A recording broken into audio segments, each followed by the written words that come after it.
Hi, it's Paul from Derivan back again, and we're going to talk a little bit further about the watercolour washes. So for those of you who have been practicing those washes, what I want you to do is muck them up now, because when we use those washes in a painting, we need to leave little gaps. So let's have a look through these books of mine, and I'll talk to you a little bit about where those gaps are, and then we'll come back and have a practice. So once you've got those skills of the washes, what I want you to do is just have a book with you at all times and just practice. These are just quick watercolours. They're not finished paintings as such, they're just quick on-site sketches. But notice here, see these little holes we were talking about in your washes? Have a look here if this was solid. I'm just going to mark that out with the... See how if that was a solid hill, it just becomes flat and boring. And just those 3 or 4 little white holes help so much with the picture. Again, if this tree over here was solid, can you see the difference by if it's solid or if we have a few holes there? It's just so much better. Even in the sky, see these holes here? It's just a nicer play of shape.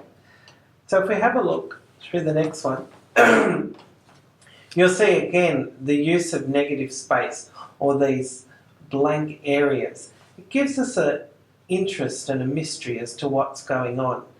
And also not to state all of the edges, just leaves them loose but accurate. Nice simple washes here again. See the spaces in the sky. Oops. It's just a quick sketch out at the airport. And again, really fast. If we have a look, there's some boats there. And again, just using negative spaces and just shapes. Have a look at how abstract these forms are, yet our brains translate them as boats. So this one's done with direct washes. So we can see by direct washes there's only one surface here, one surface here, one surface, one surface. So the whole painting has been painted in one go and drawn in quite substantially beforehand.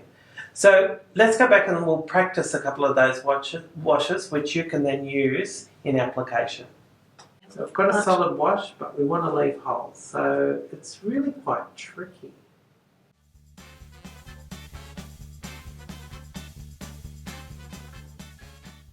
Now a graded wash with gaps.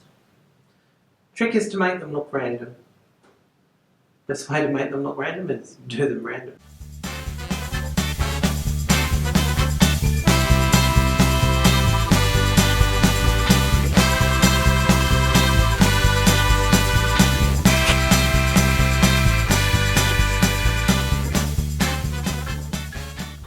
So can we see this time we've left some interesting gaps and spaces in those. So remember where those appeared in the pictures? They're going to make it much more interesting to the viewer, and it's going to make a painting that people walk back to, not a painting that people walk past.